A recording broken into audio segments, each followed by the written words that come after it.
Hello, my name is Gianluca Serra. I'm from Florence, Italy, and I am an animal ecologist and conservation biologist with experience in developing countries.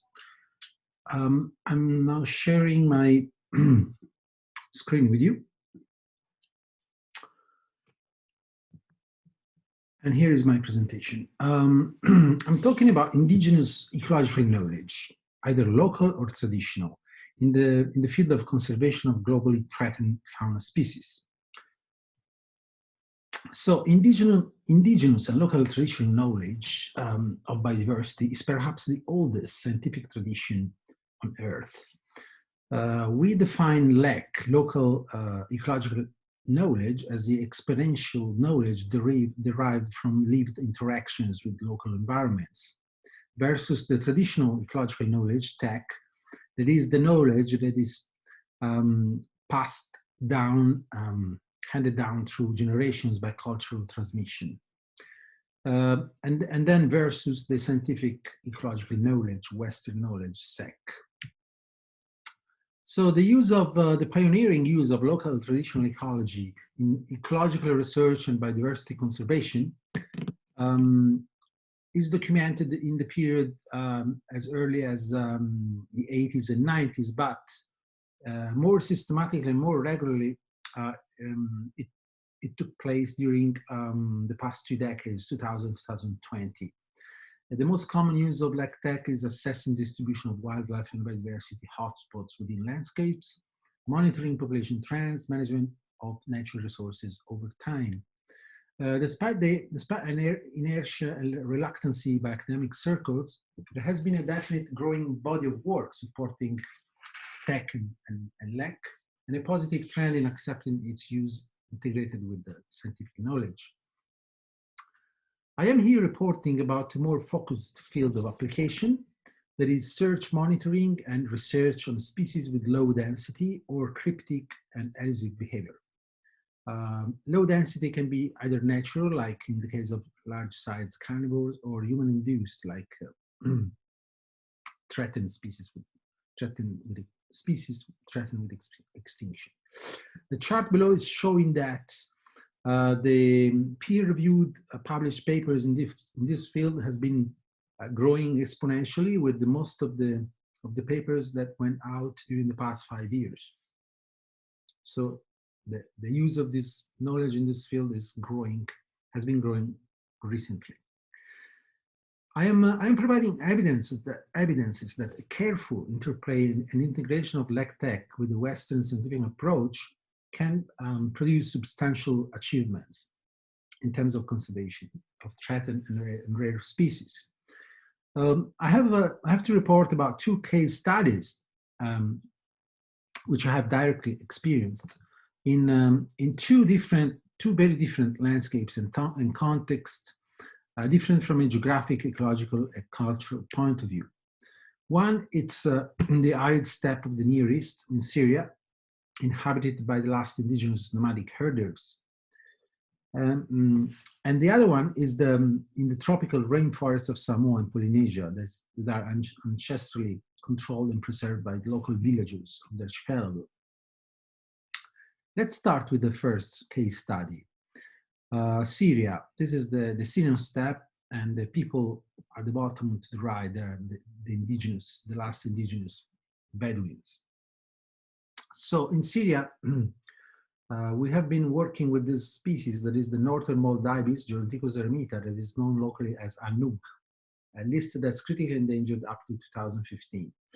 The eastern migratory population used to breed with thousands of pairs in the steppe ecosystem of southern Anatolia and Syria until the 60s, 70s. Then there was an inexorable decline until the population was declared extinct from Syria in the early 30s and from Turkey in 1989. We embarked in a 1-month intensive search in over an area of about 30,000 square kilometers. Using a standard questionnaire, we interviewed more than 100 Bedouin families, and the Bedouins knew this bird because, at least the elderly Bedouins, because they used to harvest the chicks from the nests. And based on this search, the last 7 individuals of Anouk were discovered in 2002. And the news made the headlines of international media because the species is included in the Western Palearctic, that is at the same biogeographic area of the European birds. And so the species is included in the European bird books. The knowledge of these indigenous people were also instrumental in the following years when a community protection program was established and lasted for many years from 2002 to 2011. A program that was awarded the prize at the IUCN World Congress 2004 as an example of good practice in conservation. These birds we discovered were the last living descendants of the ibis that was depicted in Egyptian hieroglyphs of 4,500 years ago, as you can see at the top right of this slide. Second case study. We're talking of tooth-billed pigeon, Didunculus trigerostris, that is a relative of the famous dodo. This pigeon is locally known as Manumea. Is an enigmatic and highly elusive bird of the Samoan rainforest. Pigeons have a deep cultural dimension in Samoa. And the species is endemic, listed as critically endangered since 2014. Very difficult to spot one during the past 10 years. It's probably at the edge of extinction, but it's also very elusive and cryptic. We have invested a lot of time to select a pool of about 20 pigeon hunters, experienced and senior, using a standard methodology and questionnaires. And these people, this is the bird killed by hunters. These people, the information of these people were used to update and inform the new Manumea recovery plan. And the information they provided ranged from historic and current occurrence of the species within the archipelago, ecology and behavior, clues in relation to the mystery of its call, and other conservation insights. Again, also in this case, the knowledge of these people was instrumental to set up a community-based conservation program, and they were involved also in the development of forest management plans. Now, the discussion. There are 5 items I'd like to highlight. First of all, conditions and suitability of the use of LEC-TEC. So we have to consider the species status. If the species is difficult to be detected in the field, and if there is a scarcity of scientific data, that's a situation where LEC-TEC can be quite useful. Also, we should consider habitat and landscape. Rough terrains, huge extensions, dangerous regions, all these situations are good for the use of LEC-TEC, and this should be an option to be considered. Also, it should be considered that the use of TEC is it's technically cheaper. There is no need of high tech, but on the other hand, there is need of time, quite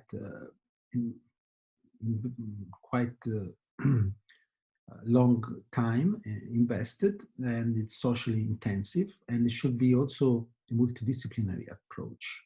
It requires a full immersion in the local culture and social skills, and also to learn some language. But on the other hand, this technique can provide large sample size and information over long term, especially in the past, and over large areas. Another thing that should be considered and is critical is how much a certain community is interested in the species. If the community is not interested in the species, the LEC-TEC about it might be not so important, or could be low or even zero. Hunters, fishermen, shepherds, foresters, medicinal plants collectors, they often have deep knowledge about rare species and their habitats. They can help to find them, to reconstruct their habitat and food selectivity, etc. Reliability of information and limitations. Our case study number 1 was quite eloquent. The discovery in 2002 of a species that was thought to have become extinct 70 years before was quite big evidence about how important can be lack and tech. Interestingly, a search that was carried out 7 years before, not based on lack and tech, didn't find the bird. And in that case, they mistakenly confirmed the extinction of the species. On the other hand, with the case study number 2, we collect information that was both consistent or not consistent with tech. So there are limitations, and we have to be careful.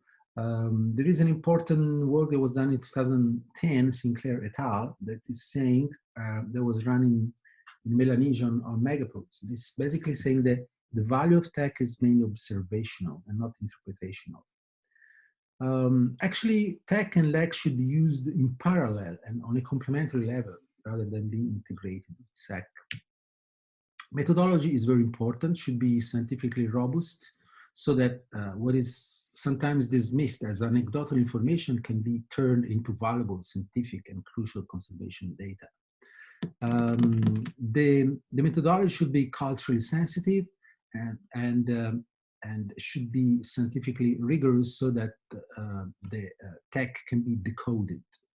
The approach is the one of social sciences. Semi-structured questionnaire is the best, seems very suitable most of the times, and a multidisciplinary approach.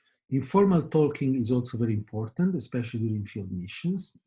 We have to allow time to spend with these people, to interact with them, to share idea in a respectful way, and to be on a pair with them. The questionnaires that we developed were contained subtle and tricky questions to understand the level of knowledge and reliability of the people. We never provided clues on the object of the search, but at the same time they were culturally sensitive and respectful of the credits.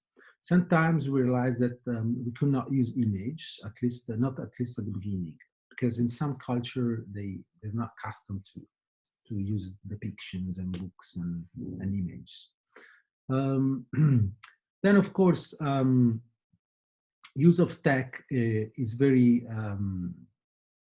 facilitates a lot the engagement of the local community and in conservation monitoring programs, and this has been documented a lot in the literature. We have experienced this in both case studies, both in Syria and in Samoa, as I have already described. Last issue is the ethics, ownership, and acknowledgement. Through the case study number 1, we managed, this happened quite early in 2002. At the beginning, we experienced a lot of skepticism from academia. But when the discovery was made, there was this editorial for this journal Sandgrouse that was published that is acknowledging widely that this methodology had been successful and in decoding this important knowledge. And this was quite a big achievement for the tech and LEC. Anyway, in both cases, we managed to publish in peer-reviewed papers, and also this is an acknowledgement of the use of tech. I thank you very much for your attention. Shukran jazila for Fatai Lava.